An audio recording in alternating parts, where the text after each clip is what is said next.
ہندوستان میں ہماری اصل ہندوستان ہے، اکثریت، بلکہ حقیقت یہ ہے کہ اپنے کو سادات کہنے والوں میں کی بھی ایک بڑی تعداد وہ ہے ہندوستانی۔ کوئی سلسلے قادریہ میں بیعت ہوتے ہی سید بن گیا ہے، کوئی غریب تھا مالدار ہوتے ہی سید بن گیا ہے، تو سید بننے کے بہت اسباب ہوئے ہیں۔ سر سید احمد خان نے علی گڑھ یونیورسٹی کے بانی ایک کتاب تاریخ کی لکھی ہے، کئی کتابوں کے مصنف ہیں، آثار السنادید کے نام سے، وہ ہندوستان اور دلی کی تاریخ پر مشتمل ہے۔ اس میں انہوں نے لکھا ہے کہ دلی میں لوگ کیسے کیسے سید بن جاتے تھے، کوئی نسب نہ شجر، وہی سے ہی بن جاتے تھے سید۔ سید بننے کے کئی اسباب لکھے کہ یہ خاندان بیٹھے بیٹھے سادات کا ہو گیا اور یہ خاندان بیٹھے بیٹھے سادات کا ہو گیا۔ یہ انہوں نے تاریخ کے حوالوں سے لکھا ہے۔ اس کے تو نہیں پتہ ہمیں ہندوستان میں سادات کہلائے جانے والوں میں واقعی آل رسول ہیں سب کے سب، یہ نہیں پتہ۔ تو خیر ان کو چھوڑ بھی دیجئے، تو باقی جتنے بھی ہیں ہندوستان میں غیر سادات، یہ عربی النسل نہیں، قریشی النسل نہیں، سب ہندی النسل ہیں، اسی ملک کے ہیں۔ اور آباء و اجداد میں چلے جاؤ تو مشرکین ہیں۔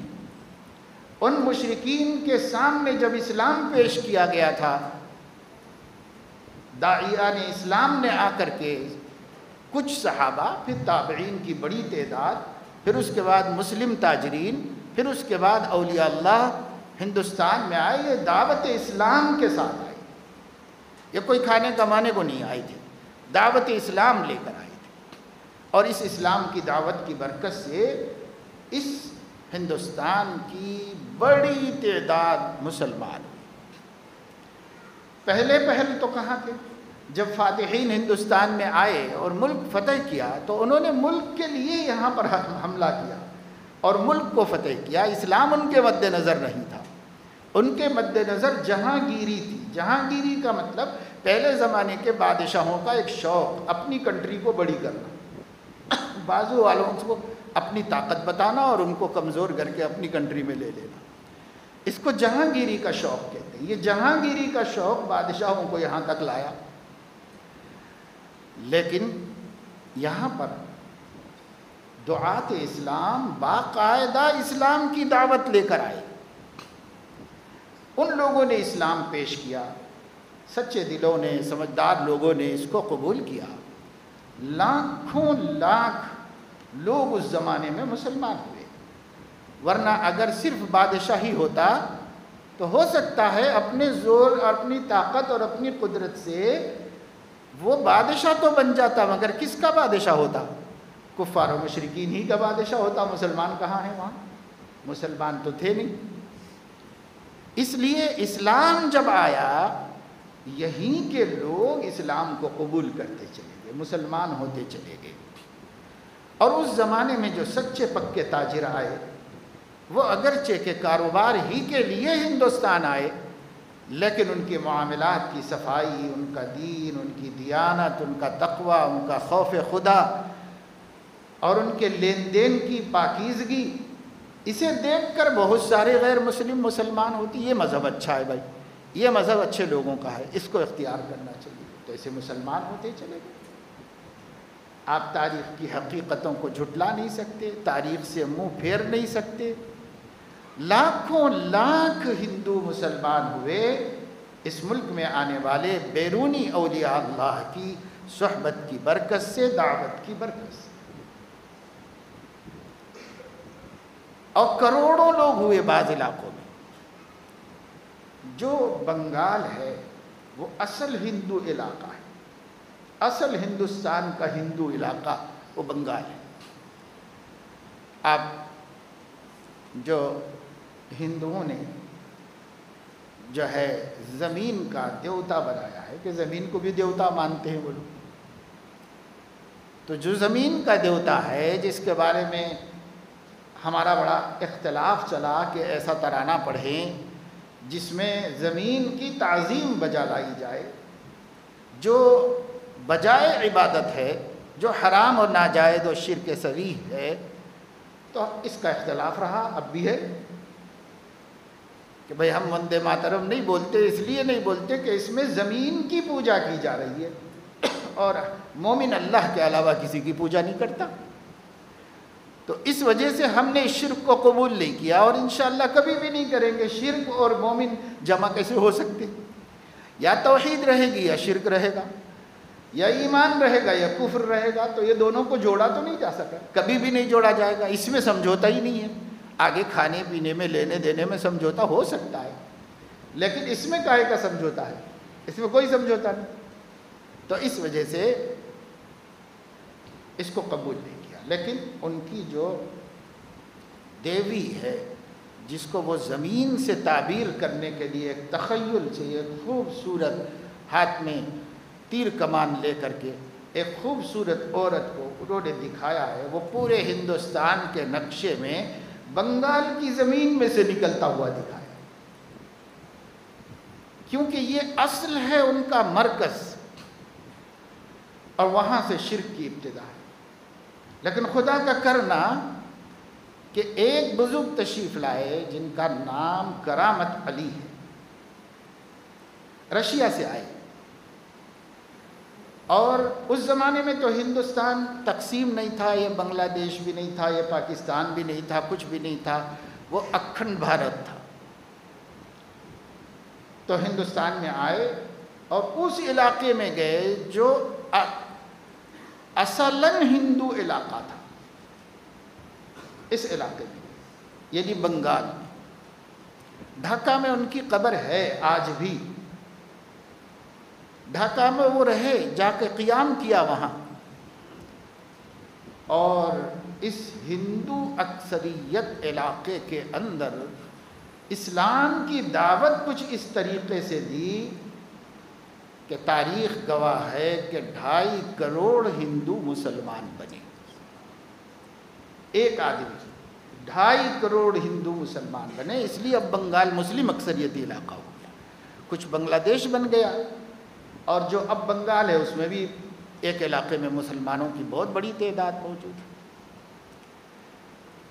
تو یہ اصلاً اتنی بڑی تعداد مسلمانوں کی اس علاقے میں جو ہوئی ہے، یہ ان کے آباء و اجداد غیر مسلم تھے۔ ایک مسلمان کی دعوت نے ان کے دل پہ اثر کیا، اور انہوں نے اسلام قبول کیا، اور پورا علاقے کی اکثریت مسلمانوں کی۔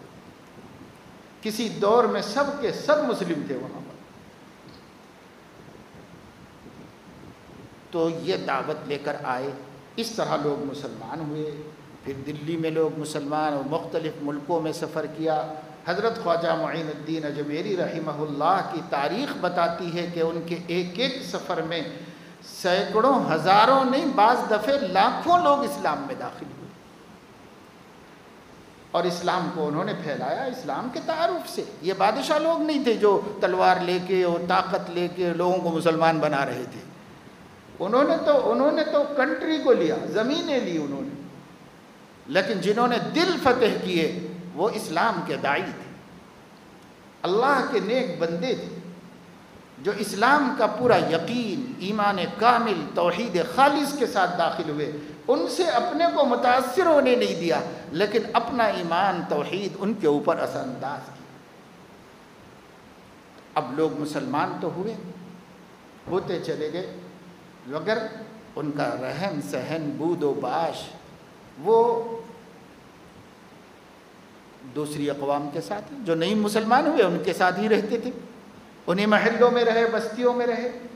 جو تعصب آج ہے کہ کوئی مسلمان ہو رہا ہے تو اس کے پیچھے ایک ہنگامہ کھڑا کیا جا رہا ہے، یہ ہنگامہ سیاسی ہے، یہ سیاسی ہنگامے ہیں، سیاسی خبریں ہیں، جو کچھ آ رہے ہیں یہ سیاست کر رہی ہے سب۔ ورنہ اس دنیا میں لوگ کہتے ہیں بھائی کوئی عقیدہ اپنے اپنے اختیار کی بات ہے، کوئی کون سا دھرم لیتا ہے اس کی مرضی کی بات ہے۔ پہلے ایسا تعصب نہیں تھا، لوگوں کی اپنی مرضی تھی، لوگ ہوئے اپنی اپنی مرضیوں سے مسلمان، مگر رہتے تھے انہی خاندانوں میں، انہی بستیوں میں، انہی آبادیوں میں، تو بہت سی رسومات جو ہندوانہ ہیں، مشرکانہ ہیں، وہ مسلمانوں کے اندر بھی کچھ نہ کچھ باقی رہ گئی۔ پھر دور آیا علماء، پہلا دور سلاطین کا، دوسرا دور دعات اسلام کا، اللہ والوں کا، اور تیسرا دور علماء کا۔ علماء آئے تو احکام و مسائل کے ساتھ آئے، یہ شرک ہے بھائی، یہ کفر ہے، یہ صحیح نہیں ہے، یہ غلط ہے، یہ نہیں کرنا چاہیے، یہ کرنا چاہیے، اس کے ساتھ آئے۔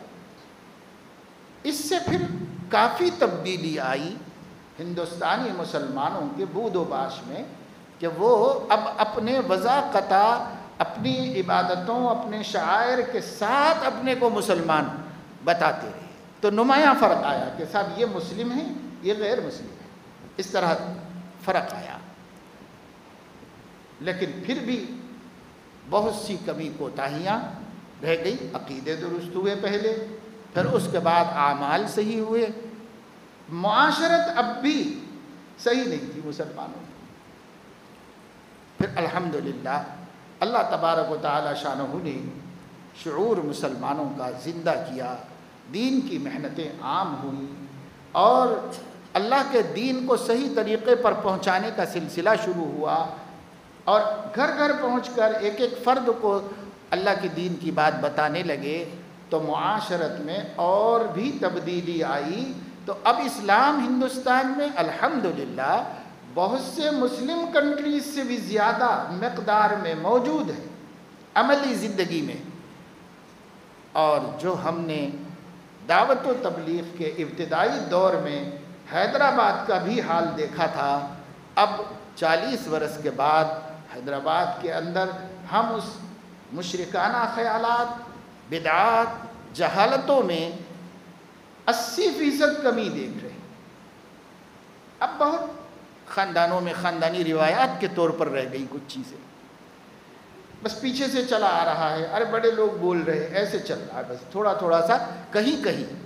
اب بہت سے گھرانوں میں ٹوٹل یہ سب چیزیں ختم ہو گئی، توہمات، تخیلات، اور شیعیت کا اثر، اور شیعی رسومات، اور بدعی رسومات، اور مشرکانہ تہذیب، یہ تقریباً اکثر گھروں میں تو بالکل ہی ختم، کچھ دور دور تک وہاں نہیں باقی، لیکن کچھ گھروں میں ابھی تھوڑا تھوڑا باقی ہے۔ کہیں مردوں میں ٹوٹل ختم ہو گئی، عورتوں میں جراثیم باقی ہے۔ کہیں عورتیں ماشاءاللہ سمجھدار ہو گئیں، مرد اپنی کچھ رکھ رکھاؤ اور روایات کا پاس و لحاظ کر رہے۔ تو اب اعتقادی طور پر نہ صحیح، پھر بھی سماجی طور پر لوگ یہ غلطیاں کر رہے ہیں کہ سب محرم ہے، اس میں کوئی خوشی نہ کرو۔ تو اعتقادی طور پر تو پڑھا لکھا آدمی اس کو مانتا نہیں، قبول نہیں کرتا، لیکن چلا آ رہا ہے، روایت چلی آ رہی ہے، پہلے سے چلا آ رہا ہے، یہ لوگوں کے ذہن میں ہے۔ ہمت کر کے مسلمانوں کو وہ خیالات نکال دینے چاہیے ذہن سے۔ ہمیں رسم اور رواج کو نہیں دیکھنا ہے، ہمیں روایت کو اور حکم کو دیکھنا ہے، حضور اکرم صلی اللہ علیہ وسلم کی تعلیم کو دیکھنا ہے، وہ تعلیمات جسے علماء نے سنت قرار دیا ہے، ان سنتوں کو اپنے سامنے رکھنا ہے، اور اس کے مطابق عقیدے کو مسنون بنانا، عبادت کو مسنون بنانا، اور معاشرت کو بھی مسنون بنانا، اور اپنے معاملات کو بھی مسنون بنانا۔